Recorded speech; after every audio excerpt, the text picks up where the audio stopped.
Hello friends, welcome to my channel. இன்றைக்கி காலையில் பிரம்ம முகூர்த்தத்தில் எழுந்திரிச்சு விளக்கெல்லாம் ஏற்றிட்டு இன்றைக்கி நாங்கள் கோயிலுக்கு போயிட்டோம். ஸோ 5 மணி அப்படிங்கிறப்பெல்லாம் கோயிலில் இருந்தோம். அதனால் காலையில் வீடியோ நான் விளக்கெல்லாம் ஏற்றினதை வீடியோ எடுக்க முடியல. கோயிலுக்கு போயிட்டு வந்துட்டு தான் இந்த வீடியோவே நான் எடுத்தேன்.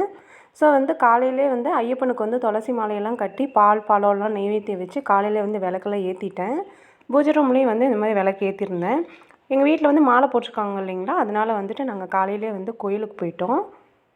நம்ம எப்போவுமே பூஜை ரூமுக்கு ஆப்போசிட்டில் இந்த சுவாமியோட படங்கள்லாம் தெரிகிற மாதிரி இந்த மாதிரி வீட்டில் ஒரு கண்ணாடி மாட்டிக்கணும். அது ரொம்ப ரொம்ப நல்லது. காலையில் பிரேக்ஃபாஸ்ட்டில் சாப்பிட்டு இந்த மாதிரி மதியானத்துக்கு சமைக்கிறதுக்கு இன்றைக்கி தட்டைப்பயிர் குழம்பு வாழைத்தண்டு பொரியல் தான் வைக்க போகிறேன். அப்புறம் ஒரு சில மெமரிஸ்லாம் எனக்கு இதாச்சு. இது என்னென்னு பார்த்தீங்கன்னா 90s கிட்ஸ்க்கெலாம் தெரியும். இலந்த பொடி, அதுக்கப்புறம் இந்த மாதிரி பொட்டு, இதெல்லாம் 90s கிட்ஸில் இருக்கிறவங்கலாம் அந்த மாதிரி கலர் கலராக ட்ரெஸ்க்கு மேட்சாலாம் வச்சுருப்போம். இதை இன்றைக்கி பார்க்குறப்போ அந்த ஒரு ஞாபகங்கள்லாம்